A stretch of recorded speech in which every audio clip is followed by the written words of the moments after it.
The dissolution of the shard. The physical tragedy you experienced was not a random cruelty. It was a calculated structural failure of your lower ego, a necessary dismantling to make room for a higher, more resilient architecture of self. The shattered shell, the purpose of grief. Earthly grief feels like total destruction, but it is actually the necessary extraction of impurities. The shell, the ego, material identity, must be shattered to release the trapped light within. You are not losing yourself, you are losing the limitations that kept you contained. What feels like a breakage is actually a breaking through, removing the calcified layers of fear and illusion that restricted your growth. The wandering flame, the nature of attachment. Raw intensity burns out because it relies on the oxygen of physical presence. The love or passion you felt was pure, but its container was fragile. This flame wandered because it was tethered to a specific person, place, or physical outcome. When that physical anchor vanishes, the flame feels like it is dying. Yet, this is not the end of the fire. It is the invitation for it to become a self-sustaining inner light, no longer needing external oxygen to burn. The sterile prison, the limits of logic. Pure intellectual strategy fails because it tries to map the infinite using finite logic. You tried to calculate, predict, and control the outcome. However, spiritual evolution cannot be engineered by the mind alone. The sterile prison is the comfort of knowing, which ultimately stifles growth. Tragedy destroys the map because you are meant to navigate by intuition, not by memory or calculation. The alchemical void, the power of vulnerability. By refusing to patch these fractures, you allow the empty space within you to become a vacuum. This is the crucial moment of alchemy. If you immediately try to heal, distract, or fill the void with distractions, you lose the opportunity. But if you sit in the empty space, it becomes a vortex. Nature abhors a vacuum, and when you allow yourself to be truly empty, you create the necessary pulling force to draw down higher solar frequencies, divine energy, unconditional awareness, and profound wisdom that cannot enter a full cup. The result? You are being reforged. The shard is gone, allowing the light to flow through you rather than just reflecting off you. The architecture of mutual reverence.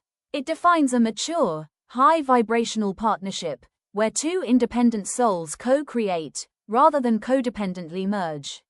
It moves beyond romantic obsession into a structured, intentional, and energetic union.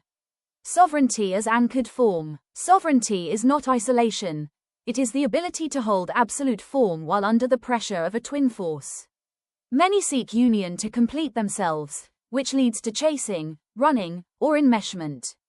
True sovereignty means you remain grounded in your own energy, purpose, and wholeness, even when your twin is present or in high-intensity contact. The twin force is highly magnetic and triggering. Sovereignty is the structural integrity to remain, you, without folding or escaping under the intensity of that love.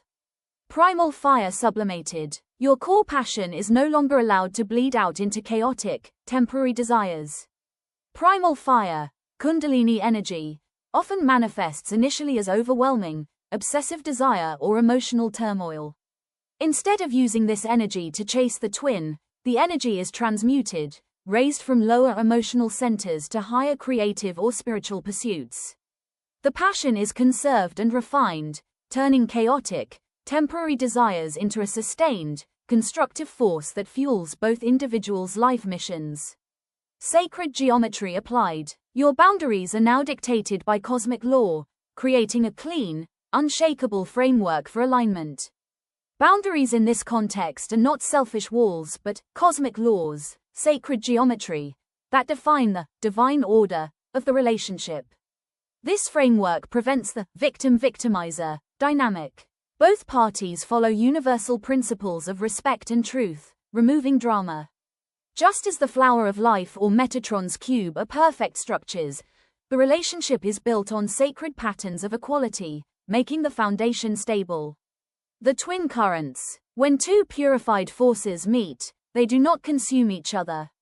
They create a standing wave of energy that anchors celestial light into the material plane. Before this stage, Both individuals have cleared personal karma and individual traumas, becoming purified.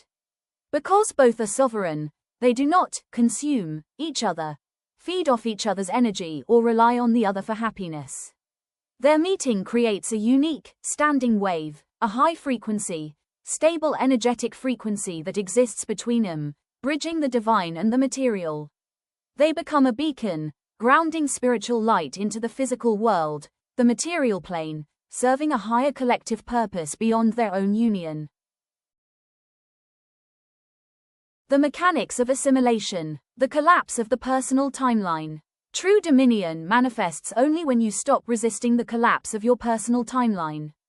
The human experience is anchored in a chronological, past, present, future narrative. This timeline is a construction of the ego to create a sense of identity and security. Real power, dominion over reality, is not controlling events, but abandoning the need to. When you stop holding on to how things are supposed to happen, resisting the collapse, you align with the now. The personal timeline merges with the universal timeline. You stop seeking connection and start experiencing yourself as the connection itself. Release of control, the final anchor. The mind's desperate need to predict outcomes is the final anchor holding you to the dense material realm. The mind is a machine built for survival, constantly attempting to predict the future to avoid discomfort. This desperate need to know and control prevents the experience of infinite possibility. This desperate mental activity traps consciousness in the dense material realm, where time seems linear, limitations are absolute, and death is final. To escape this trap, the mind must surrender its need to be the manager of reality and move from a state of attainment to attunement. Total assimilation, the timeless decree. You cease to be a person seeking a connection. You become the localized cross-section of a timeless decree. Total assimilation means the individual is dissolved into the absolute. You do not vanish. Rather, you become a focused point, a localized cross-section, through which the eternal, universal law or intention is expressed in the material world. Instead of trying to force your will upon the world, you act as a conduit, a superconductor, or truth blade, that allows higher truth to manifest. Immunity to decay, the immutable synthesis. Because this alliance is forged in the immutable synthesis beyond the physical, it remains entirely unaffected by the death of suns, the passage of linear time, or physical distance. When your consciousness is fully assimilated into the immutable synthesis, a state of oneness beyond material change, it no longer depends on physical, spatial, or temporal conditions for existence. Because this union is not of the body, it cannot be harmed by physical decay or the inevitable end of material, linear time. The alliance is the unification of the individual soul with the cosmic whole, creating a state of being that is stable and eternal.